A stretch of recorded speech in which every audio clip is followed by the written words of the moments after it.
Welcome back to Turtles Hot Rods. Today we're doing something I didn't want to do, but here we are.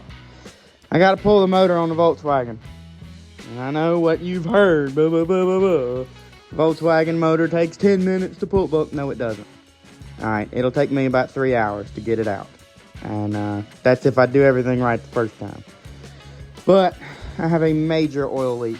Let me show you. Here we are under the car. And yeah. Everything except for our drain plug thing is covered in oil.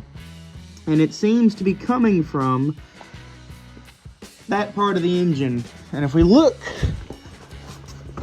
at the top, when we look in here, kind of hard to do this. You can see down in there, there's just oil laying on top of the motor. And it's coming out of the fan shroud. I think it's coming out of the fan shroud. Oil is coming out of everywhere.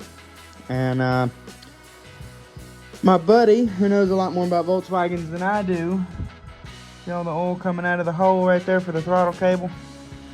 He said it's probably my oil cooler O-ring. So apparently, about right there is an oil cooler, and if the O-rings go bad, it spews oil everywhere, and it also loses oil pressure. Even though the light goes out when the car cranks up, it doesn't have enough oil pressure. And I had to drive the car home from town whenever I first noticed it started leaking. I drove it about 20-25 minutes home, and I didn't drive it again until I was able to get, some time to work on it. And whenever I turned the car around last night, the motor was rod knocking. Clank, clank, clank, clank, clank, clank, clank, clank, clank, whenever I cranked it up. And it went away after about 20 seconds whenever it built up enough oil pressure. But it's kind of worrying me. I'm hoping the motor isn't screwed up. Only way to know is to fix the thing that's leaking so that it can hold oil pressure, and then put it all back together, and hopefully we're good to go. So I have some O-rings to replace, and I also have new motor mounts because those are worn out.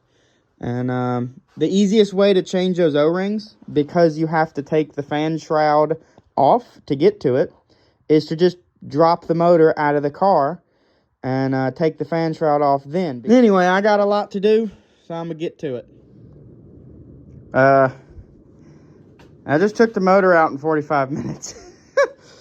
All right. Well, that worked. All right. Now to find the issue. Getting it out was the easy part. Getting it back in is not easy. Looks like something has been gnawing at that. I guess that's because the motor mounts are tore up. So those are the motor mounts right there. Both of these guys.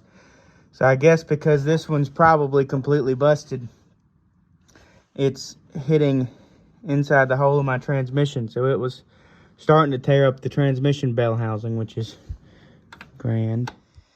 Well, I'm not an expert,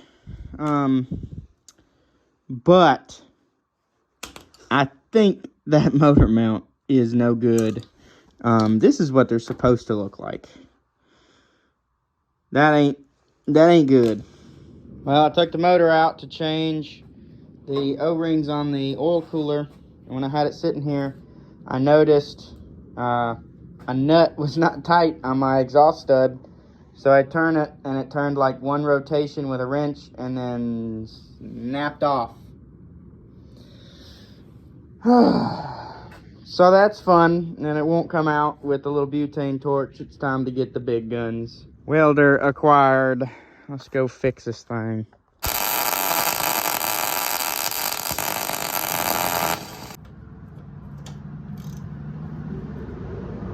gotta tell you right now, it ain't gonna do it. It's gonna snap.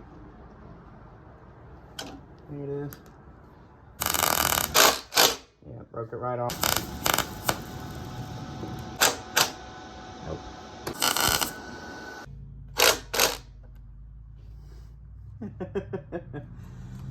Well, that didn't work either. Well, this is what victory looks like. Alright, I took the generator off. I did take the nut off the back of the fan because I thought originally I could leave the generator bolted on, but it was much easier to just undo the little clamp that goes around the generator and then just pull the generator with the fan shroud off. And here's the oil cooler, this tower looking thing, and it's pretty clogged up with gunk. So I am going to clean most of this stuff as best I can before putting it back together. Alright, I got the oil cooler off. It's old, but it seems to be fine. You can see through it. I blew the squares out. It's oily and gross, but it should be fine to just go back together and function like it needs to. This is the new O-ring, and this is one of the old ones.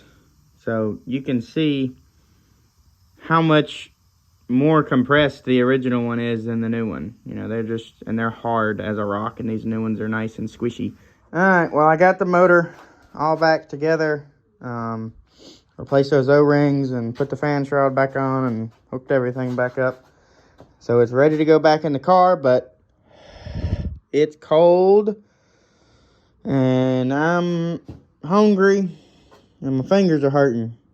So I'm probably going to do that in the morning when it's a little bit warmer. Alright, well, as you can tell, the motor is back in the car. Went ahead, checked the oil. It was a 1/2 quart low, so I added 1.5 quarts of oil simply because it was rod knocking so bad whenever I turned the car around the other day that I wanted to overfill it just to try to give it plenty before it builds oil pressure, because I know right now that oil cooler is dry. So it's going to take a second to build oil pressure to the bearings. And but I'm going to crank it up. Probably going to make some noises, and then it's going to quiet up. And I'm going to take it around the block for a drive and bring it back and see what it looks like in the morning, see if it's leaked a bunch or not.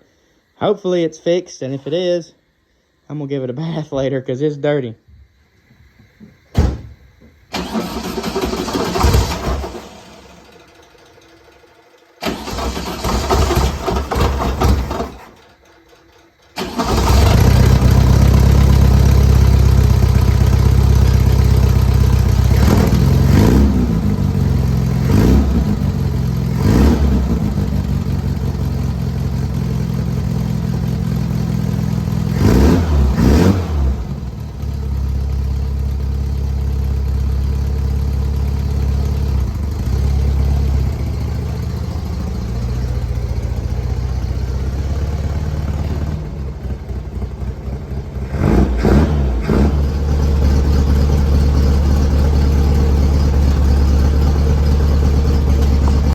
Well, that's going to do it for this episode of Turtles Hot Rods. Thank you for coming along with me. I know it was a little bit of a shorter video, a little bit odd. Everything seems to be fine with the car.